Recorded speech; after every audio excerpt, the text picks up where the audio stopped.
Well, flashback to 1963, and the New York Times reported a strange illness in Africa along the shores of Lake Victoria.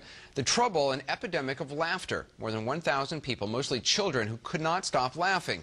In one village, an entire school was said to have shut down.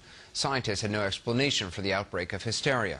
Today, here in the U.S., contagious laughter has sprouted up again at a Florida church. But this, they say, is holy laughter. CNN's Tom Foreman explains. On a warm night in Tampa, young people are out looking for laughs, but hundreds are bypassing comedy clubs to get their chuckles at church.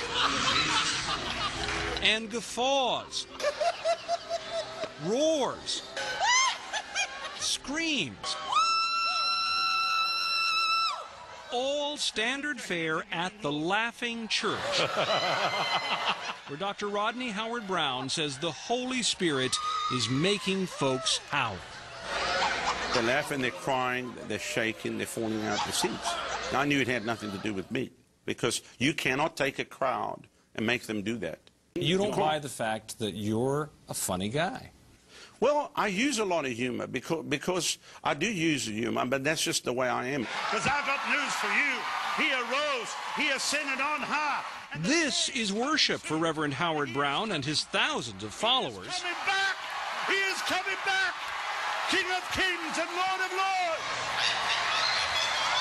Unlike other Pentecostal Christians who speak in tongues, these people say the joy of salvation makes them laugh uncontrollably. It's the most amazing feeling. I can't explain it. Flying high. Flying high.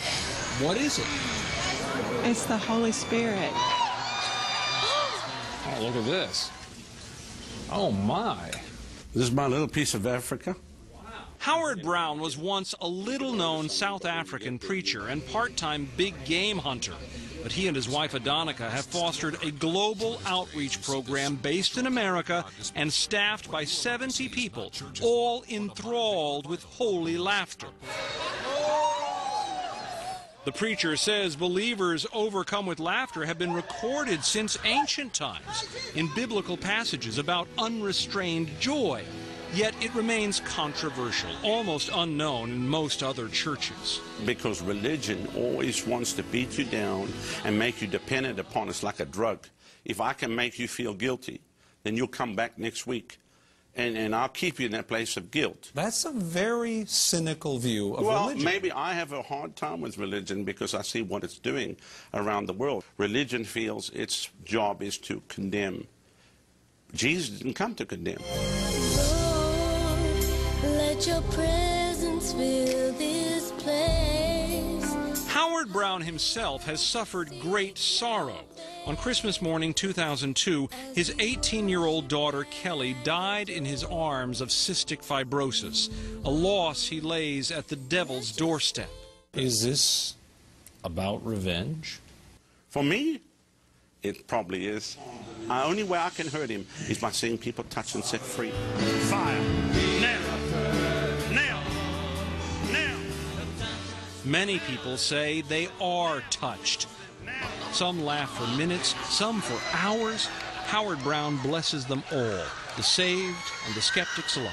I thought, God, you've got to be kidding me if you want me to go to this church. Church should be the happiest place on the earth. People that love Jesus should be happy. And they certainly seem to be.